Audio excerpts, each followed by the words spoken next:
Binanatan ni Coach Yengia o si Cliff Hodge. Ayon sa kanya, ito na ang pinakamaruming player na naglalaro sa PBA sa kasalukuyan. Kaagad ding bumuelta at nagpaliwanag si Cliff Hodge sa nangyari sa kanila ni Adrian Nocum. Kasabay niyan, sinabi niyang hindi talaga siya gusto ni Coach Yengia at si Coach L.A. Tenorio.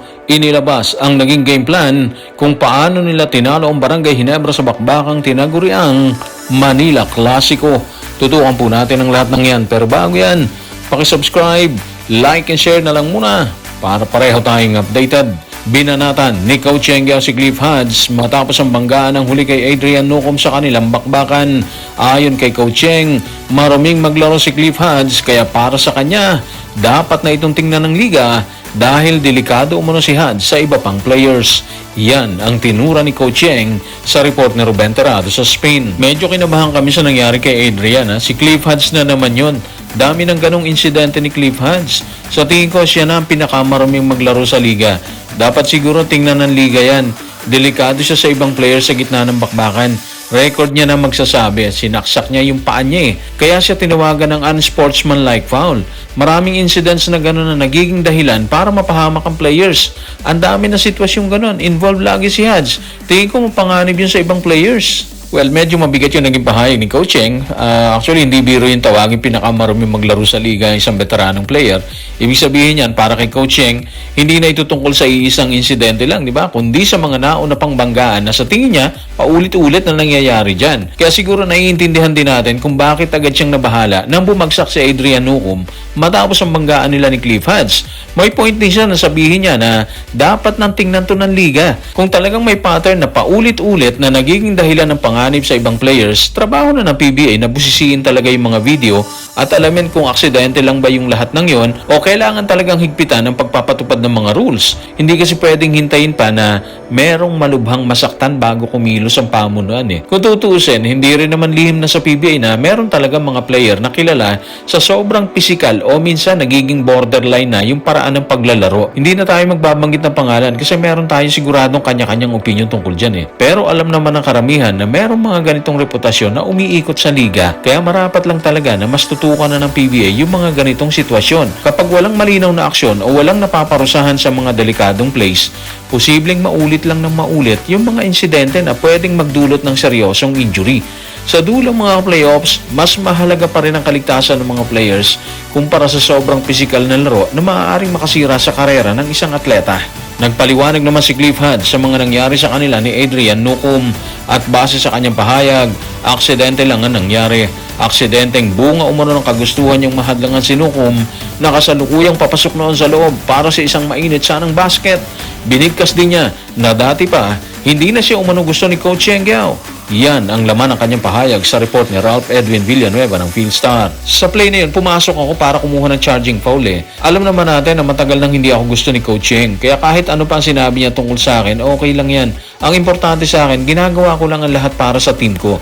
Nakita kong mabilis siyang papasok Kaya pumuesto ako para kumuha ng charging foul. Pero nung sandaling papasok na ako, umiwas siya at tumama mismo sa tuhod ko. Naipasa pa niya ang bola bago kami pareho na bumagsak sa sahig. Si Coach Yeng ganyan naman yan Alam niyo naman siya, alam ng lahat, alam ng buong basketball community kung paano siya. Wala naman ako sama ng loob sa kanya. Actually, magkaiba yung pahayag, di ba? Pero normal lang na magkaiba naging kwento nila Coach Yeng at Cliff Hodge tungkol sa nangyaring banggaan nila dyan. Kapag nasa gitna ka ng matinding laban, iba yung nakikita ng coach sa bench at iba rin ang nararamdaman ng player na mismo sangkot sa insidente. Kaya mahalaga pa rin na ang video replay at ang decision ng mga referee ang maging pangunahing batayan sa paghusga sa nangyari, di ba? Makikita rin sa pahayag ni Hodge na hindi niya gustong palakihin ang issue. Para sa kanya, bahagi lang ng basketball ang nangyari at wala siyang personal na galit kay Coach Yeng. Sa halip na makipagsagutan, mas pinili niyang ipaliwanag kung paano niya nakita ang play at kung bakit sa tingin niya ay aksidente yung banggaan. Tungkol naman sa sinabi niyang matagal na siyang hindi gusto ni Coach Yeng, mahirap nang balikan yung mga lumang alitan Kilala si Coach Yeng sa pagiging prangka at emosyonal kapag ipinagtatanggol ang kanyang mga player, di ba? Habang kilala din si Cliff Hodge bilang isa sa mga pinaka-pisikal na depensa sa liga. Kapag nagsama ang dalawang ganong personality mga playoffs, hindi talaga maiiwasan ng matitinding pahayag pagkatapos ng laro. Ang pinakamagandang gawin siguro ay hayaan ng PBA na mag-review sa insidente kung kinakailangan. Kung may paglabag, dapat may kaukulang aksyon talaga dyan. Kung wala naman, dapat doon na matapos yung usapan. Mas mahalaga pa rin na manatiling matindi ang competition sa loob ng court nang hindi nalalagay sa alanganin ng kaligtasan ng mga player.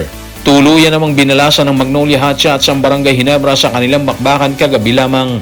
Nanalo ang Hotshots laban sa inspiradong grupo ni Coach Tim Cone.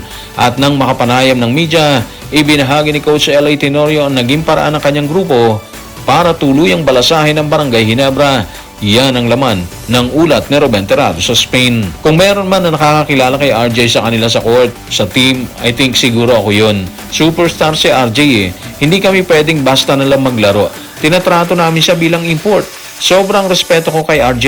Kilala ko siya. Kailangan kong bigyan ng pagkilala ang lahat ng player na dumipensa sa buong team. Napakadisiplinado namin sa pagsunod sa game plan na inihanda namin.